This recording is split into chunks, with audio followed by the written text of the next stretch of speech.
함께 읽겠습니다.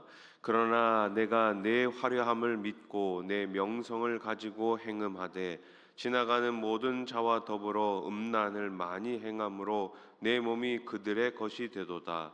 내가 내 의복을 가지고 너를 위하여 각색으로 산당을 꾸미고 거기에서 행음하였나니 이런 일은 전무후무하니라. 내가 준 금, 은 장식품으로 너를 위하여 남자 우상을 만들어 행음하며 또 내 수놓은 옷을 그 우상에게 입히고 나의 기름과 향을 그 앞에 베풀며 또 내가 내게 주어 먹게 한 내 음식물 곧 고운 밀가루와 기름과 꿀을 내가 그 앞에 베풀어 향기를 삼았나니 과연 그렇게 하였느니라. 주 여호와의 말씀이니라. 또 내가 나를 위하여 낳은 내 자녀를 그들에게 데리고 가서 드려 제물로 삼아 불살랐느니라.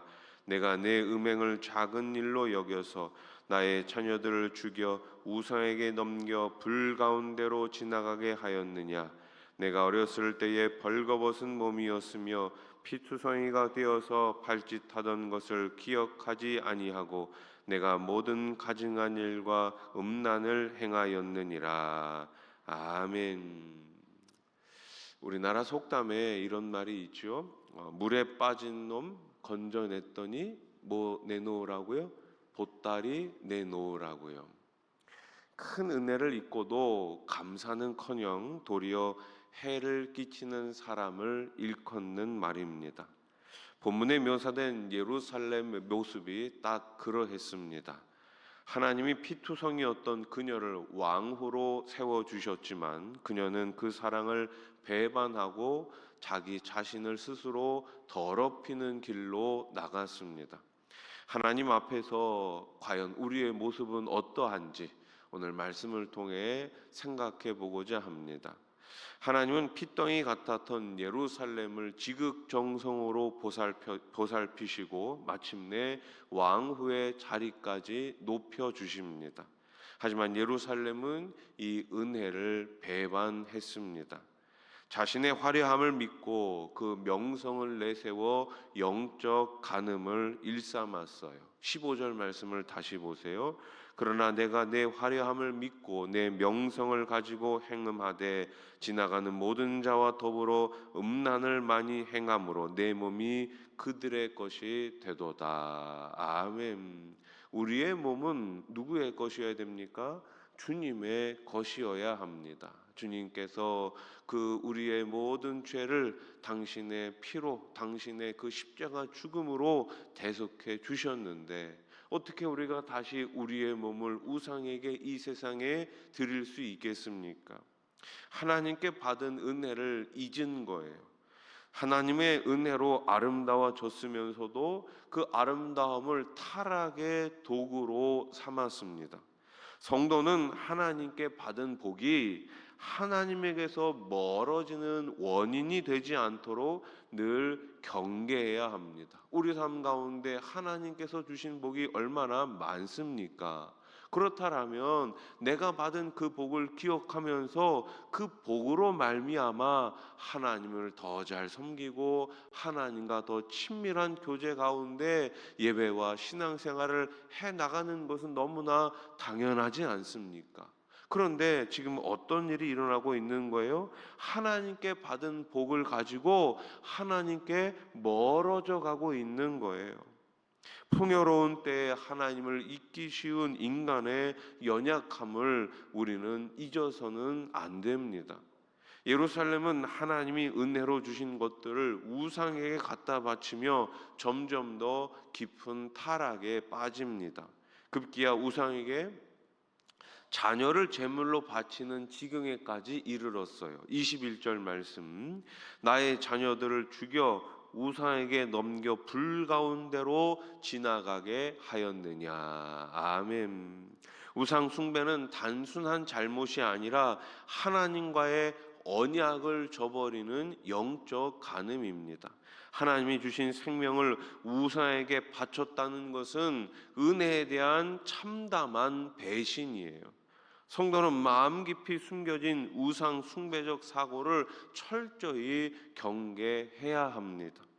예루살렘이 이토록 깊이 타락한 근본 원인은 하나님의 은혜를 잊었기 때문이다라고 말씀합니다. 22절 말씀, 내가 어렸을 때에 벌거벗은 몸이었으며 피투성이가 되어서 발짓하던 것을 기억하지 아니하고 내가 모든 가증한 일과 음란을 행하였느니라. 아멘. 따라해 보십시오. 기억하지 아니하고. 우리는 끊임없이 기억해야 합니다. 무엇을 기억해야 합니까? 하나님의 말씀을 통해서 우리가 어떻게 구원을 받았는지, 어떤 은혜를 받았는지, 매일매일의 삶 가운데 하나님께서 지금 오늘 나에게 어떤 은혜를 주시는지를 우리는 기억해야 합니다. 하나님이 핏덩이 같던 그들을 거두시고 먹이고 입히며 왕후의 자리까지 높여주셨지만 그 은혜를 그들은 기억하지 못했습니다. 예루살렘은 스스로 높아진 줄로 착각했고 은혜의 기억이 흐려지자 어떻게 됐나요? 그 자리를 교만이 대신 채웠습니다. 내가 이만큼 잘했으니까 여기까지 왔지.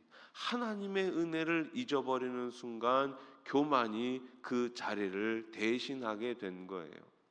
자신이 어떤 존재였는지를 잊을 때 하나님의 은혜는 감사가 아니라 자랑으로 변질됩니다. 자랑할 수 있겠죠. 그러나 마침내 그 자랑의 최고점은 누구여야지만 됩니까? 하나님이어야지만 합니다.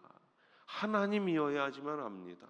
모든 영광, 먹든지 마시든지 무슨 일을 하든지 오직 하나님께 영광이 오직 그리스도인의 삶임을 꼭 기억하시기 바랍니다. 성도는 받은 은혜를 되새기며 늘 감사해야 합니다. 왜 성도들이 넘어질까요? 왜 우리가 잘못된 길로 가게 될까요? 나를 자랑하기 때문에 그러는 거예요. 여러분, 두 가지만 잘하면 됩니다. 우리 삶 가운데 첫째로 하나님 자랑하면 됩니다. 두 번째, 하나님께 감사하면 됩니다. 그러면 신앙생활은 평탄할 수밖에 없어요. 그런데 왜 어려움이 찾아옵니까? 나를 자랑하고 감사를 잊기 때문에 그러는 거예요. 지난 금요일 날 우리 금요기도회 때 은정 전도사님 예배에 대해서 아주 분명하게 한 단어로 말씀했죠. 예배는 하나님이 1등인 것입니다. 하나님이 1등인 거예요. 여러분, 우리 삶 가운데 그 어떤 것보다도 하나님을 1등으로 세워놓는다면 그러면 우리는 아무런 염려할 필요가 없습니다. 내가 자꾸만 1등이 되려고 하다 보니 힘든 거예요. 어려운 거예요. 아니요, 그렇게 신앙생활 하지 마십시오. 하나님이 1등이시고 하나님께 맡기시고 하나님 의지하시고 하나님 바라보시면 하나님께서 더 큰 은혜와 복을 우리 삶 가운데, 여러분들의 가정과 우리 교회 가운데 풍성히 더해 주실 줄로 믿습니다. 하나님은 우상과 행음한 예루살렘을 그냥 내버려 두지 않으시지요. 징계하십니다. 일용할 양식을 감하시고 블레셋의 손에 예루살렘을 넘기셨습니다. 27절 말씀 같이 읽어봅시다. 시작. 그러므로 내가 내 손을 내 위에 펴서 내 일용할 양식을 감하고 너를 미워하는 블레셋 여자 곧 내 더러운 행실을 부끄러워하는 자에게 너를 넘겨 임의로 하게 하였거늘. 아멘. 이런 징계가 있었음에도 불구하고, 여러분, 징계가 있으면 어떻게 해야 됩니까? 내가 이걸 잘못했구나, 내가 이거를 다시금 뉘우치고 잘못된 길이 아니라 제대로 된 길로 가야 되겠구나, 정신을 차려야 하는 것 아닙니까? 근데 예루살렘은 이런 징계가 있음에도 불구하고 정신을 차리지 않는 거예요. 징계를 통해서도 예루살렘은 돌이키지 않았습니다. 오히려 아수르 갈대아와 손을 잡으며 더 깊은 행음에 빠졌고 만족할 줄 몰랐습니다. 그들은 하나님이 아닌 이방의 힘을 의지하며 계속해서 자기 자신을 망가뜨렸습니다. 하나님이 아닌 다른 힘을 의지하는 건 역시 우상 숭배예요. 성도는 세상의 그 어떤 것도 의지할 대상으로 삼아서는 안 됩니다. 하나님은 예루살렘이 창녀보다 더 타락했다고 진단하십니다. 창녀는, 죄송합니다, 값을 받고 몸을 팔지만 예루살렘은 오히려 값을 주며 행음한다고 하나님께서 말씀하십니다. 34절 말씀을 보세요. 내 음란함이 다른 여인과 같지 아니함은 행음하려고 너를 따르는 자가 없음이며 또 내가 값을 받지 아니하고 도리어 값을 줌이라 그런즉 다른 여인과 같지 아니하니라. 아멘. 행음을 하면서도 오히려 값을 지불한다고 말씀하시고 있습니다. 은혜를 정면으로 배신하고 부끄러움조차 잃어버린 상태예요. 영적 타락은 한순간에 이루어지지 않습니다. 서서히 죄에 무감각해지면서 진행됩니다. 그래서 우리는 조그만한 죄가 들어왔을 때 빨리 뉘우쳐야 합니다. 죄라고 생각되는 순간 회개해야 하는 것이에요. 죄하고는 조금이라도 짝해서는 안 됩니다. 예루살렘은 점점 더 깊은 죄악에 빠져 돌이킬 기회마저 잃어갔습니다. 성도는 작은 방심과 타협이 큰 죄로 이어진다는 사실을 잊지 말고 늘 경계해야 합니다. 늘 조심해야 합니다. 다른 것 없습니다. 매일매일 말씀을 읽으십시오. 그러면 그 말씀이 오늘 내 삶의 기준이 될 수 있습니다. 기준이 아니라면, 그 기준에서 벗어난 거라면 다시금 그 기준 삼아 나아가면 되는 것입니다.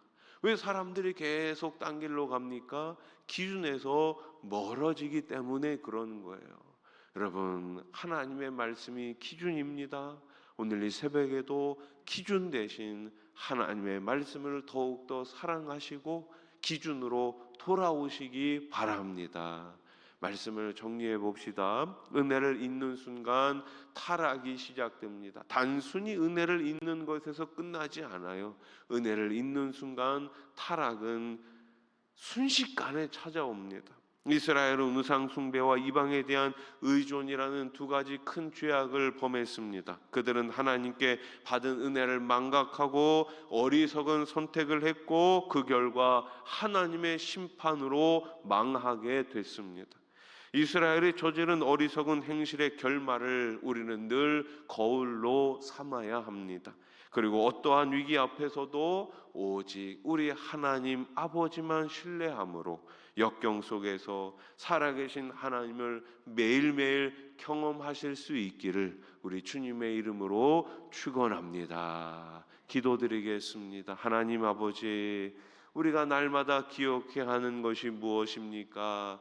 오직 하나님의 은혜인 줄로 믿습니다. 은혜를 잊지 않게 하시고 은혜를 간직하게 하시고 이 은혜를 나누며 살아가는 복된 성도들 되게 해 주시옵소서. 오늘 나에게 베풀어 주신 은혜, 지난날 우리 가정 가운데 우리 교회에 이 나라에게 베풀어 주신 은혜를 잊지 않게 하시고 매일매일 주님과 가까이 주님과 동행하며 기쁨의 삶을 살아가는 거룩한 성도들 되게 해 주시옵소서. 하나님을 자랑하게 해 주시옵소서. 입술을 열어 주님을 고백하고 주님을 자랑하는 우리의 삶이 되게 해 주시옵소서. 내 삶의 가장 높은 자리에 다른 어떤 것이 있는 것이 아니라 오직 예수 그리스도만이 있게 해 주시옵소서. 그 주님을 자랑하기 위해 내일 우리 필리핀 단기 선교팀이 출발을 합니다. 한 주간의 여정 가운데 오직 예수님을 자랑하게 하시고 복음으로 사람을 살리고 키우고 고치는 우리 수원아산 교회가 되게 해 주시옵소서. 세우신 많은 일꾼들 여름 사역을 감당하는 동안 우리 하나님 힘있게 사용해 주시니 감사합니다. 주님 다시 오실 때까지 주님의 귀한 도구로 아름답게 쓰임받는 일꾼들 되게 하시고 우리 교회가 되게 해 주시옵소서. 오늘 이 새벽에도 여러 가지 기도의 제목을 가지고 나왔습니다. 우리 하나님 두 손 기도할 때에 하늘문 넓게 여시고 응답하시고 복 내려 주시옵소서. 예수님의 이름으로 기도드립니다. 아멘.